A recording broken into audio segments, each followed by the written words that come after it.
Hey guys, hope you are doing good and welcome to a new video. In this video, we will learn the list of commonly employed machine learning techniques along with their classifications. Since ML is a fast changing field, it is important for you to remember that the information covered in this video is relevant as of December 2019. If you are watching this video after June 2020, keep in mind that there might be new techniques out there. Machine learning algorithms are primarily classified into supervised and unsupervised learning. In supervised learning, you train a model with a set of inputs and expected outputs. Let us discuss this with an example. Consider the stock price of Apple as a function of time in years, and say we want to create a machine learning model that will predict the stock price for any future year. In this case, the input to the model would be the 4-digit year, and the output would be the stock price. In supervised learning, our machine learning model needs to be trained with pre-existing stock price data.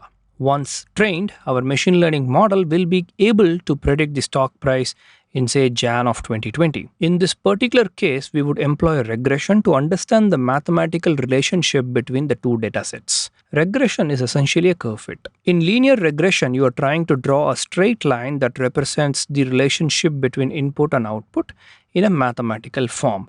Once we have an equation which describes the relationship between input and output, you could predict the stock price on December 2020 by just plugging in the year. You would substitute 2020 for the year and you would get the result. This model is obviously flawed because as the year increases, the price always goes up, which is not the reality. To improve the performance of your model, you could use multivariate linear regression to consider multiple input parameters, such as the month of the year, number of days for a product launch, or number of recent acquisitions that were made by the company. To improve the performance of your model, you could use multivariate linear regression to consider multiple input parameters such as the month of the year, number of days for a product launch, and number of recent acquisitions that were made by the company. You could apply non-linear regression models as well to predict the price.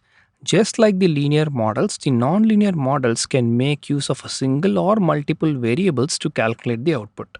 To summarize, if you have a set of input and output data that is continuous and numeric, you can consider the simplest supervised algorithm, regression.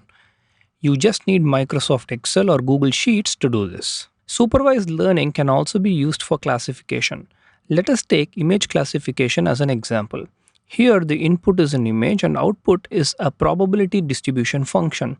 The function's peak corresponds to the particular category to which the image can be classified. If you want to understand image classification, check out the link in the description box for a relevant video. That being said, the common machine learning models that are used for classification are logistic regression, naive-Bayes classifier, support vector machines, decision trees, and neural networks. Now let us talk about unsupervised learning methods. In unsupervised learning, there is no prior information or knowledge regarding the desired output. Let us take a simple e-commerce website that tracks the time user spends on a particular product page. You could have spent 5 minutes and purchased a product worth $20 and they definitely know about it. Now, if the company would collect similar information from all of its users and when you plot that data, it may look like this image. You can easily see that the people who have spent 4 minutes on a product page have purchased a medium priced product. Users who have spent 8 to 12 minutes have purchased a high priced item, and for some reason, users who have spent 20 minutes or more have not bought anything. In this case, your input data is time that the user spends and the output data is the cost of the product. The input data is continuous whereas the output data is discontinuous. In fact, your output data can only belong to 3 groups or clusters which are labeled as LP, HP, and NP.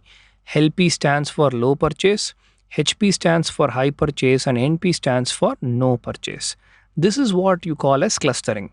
Any algorithm that can help in identifying these clusters would hence be called a clustering algorithm. Clustering algorithms rely upon fundamental statistics to identify a cluster based on the arithmetic mean and variance of the data. Common clustering algorithms are k-means clustering, density-based spatial clustering of applications with noise, clustering with Gaussian mixture models, and agglomerative hierarchical clustering. Now, there is a third learning scenario where the learning outcome is just a single parameter or value. A great example would be a game of chess. The output in a game of chess is quite simple: win the game. However, in order to achieve this output, the machine learning model needs some rules which you call as policies. The model favors policies for which there is a reward. The model takes multiple steps or iterations during which it tries to maximize the reward.